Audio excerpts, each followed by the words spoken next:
ዘፍጥረት ምዕራፍ 1 ከቁጥር 9 እስከ 12። እግዚአብሔርም ከሰማይ በታች ያለው ውሃ በአንድ ስፍራ ይሰብሰብ፣ የብሱንም ይገለጥ አለ። እንዲሁም ሆነ። እግዚአብሔርም የብሱን ምድር ብሎ ጠራው፣ የውሃ ማከማቻውም ባሕር አለው። እግዚአብሔርም ያ መልካም እንደሆነ አየ። እግዚአብሔርም ምድር ዘርን የሚሰጥ ሣርንና ቡቃያ በምድር ላይ እንደ ወገኑ ዘሩ ያለበትን ፍሬ የሚያፈራ ዛፍን ታብቅል አለ። እንዲሁም ሆነ። ምድርም ዘርን የሚሰጥ ሣርንና ቡቃያን እንደ ወገኑ ዘሩም ያለበትን ፍሬን የሚያፈራ ዛፍን እንደ ወገኗ በቀለች። እግዚአብሔርም ያ መልካም እንደሆነ አየ። በዘፍጥረት 1 ቁጥር 9 ላይ የብሱም ይገለጥ አለ እንዲሁም ሆነ ሲለን የብስ መታየት ምን ያሳያል? ከዚህ በፊት ሁሉ በውሃ የተሸፈነ ይመስላል። አሁን ግን ምድር ትገለጣለች።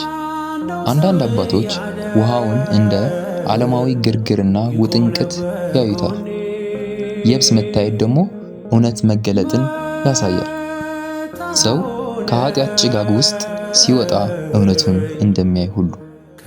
በዘፍጥረት ቁጥር 10 ላይ እግዚአብሔርም መልካም እንደሆነ አየ ይላል። መልካም የሚል በዘፍጥረት ተደጋግሞ የሚመጣ ሐረግ ነው።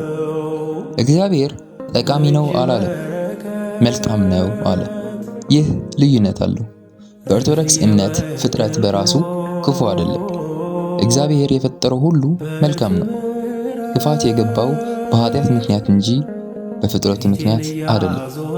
አንዳንድ ጊዜ ክርስቲያኖች ዓለምን ይጠላሉ የሚል ሐሳብ ይቀርባል። ኦርቶዶክስ ግን ዓለምን እንደ ፍጥረት አትጠላም። የምትቃወመውም ዓለማዊነትን ነው እንጂ ፍጥረቱን አይደለም።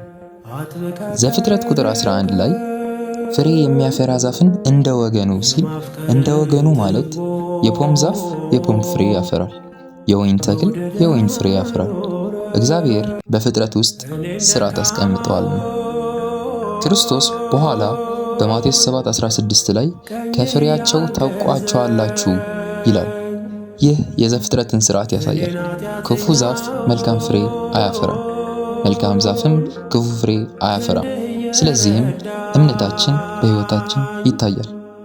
በዘፍጥረት ቁጥር 12 ላይ እንደ ወገኑ ዘር የሚያፈራ ተክልን እንደ ወገኑ ፍሬ የሚያፈራ ዛፍን አበቀለች ሲል ተክሎች በሦስተኛ ቀን ተፈጠሩ፣ ፀሐይ ግን በአራተኛው ቀን ትፈጠራለች። ታዲያ ተክሎቹ እንዴት ኖሩ? ቅድም ባለፈው እንዳልነው እዚህም አባቶች አንድ ውብ ትምህርት ደግሞ ያነሳሉ። እግዚአብሔር ሕይወት የሚሰጠው በፀሐይ አይደለም። ፀሐይ መሳሪያ ናት። ሕይወትን የሚሰጠው ግን ፈጣሪ ነው። ሰዎች ፀሐይን እንዳያመልኩ እግዚአብሔር መጀመሪያ ተክሎችን ፈጠረ። እስካሁን ባየነው የፍጥረት ቅደም ተከተል ቀን 1 ብርሃን፣ ሁለተኛ ቀን ሰማይ፣ ሶስተኛ ቀን ደግሞ ምድርና ተክሎች ፈጠረ። አባቶች ይህ እንደ ቤት ዝግጅት ያዩታል። መጀመሪያ እግዚአብሔር ቤቱን አዘጋጀ። ከዚያ በኋላ ነዋሪዎችን እንስሳትና ሰውን ያመጣል። ይህም አንድ ነገር ያስተምረናል። ሰው የፍጥረት አደጋ ውጤት አይደለም። ለእርሱ ታስቦ የተዘጋጀ ፍጥረት ውስጥ ቦታ ተፈጠረ። እጅ በረከት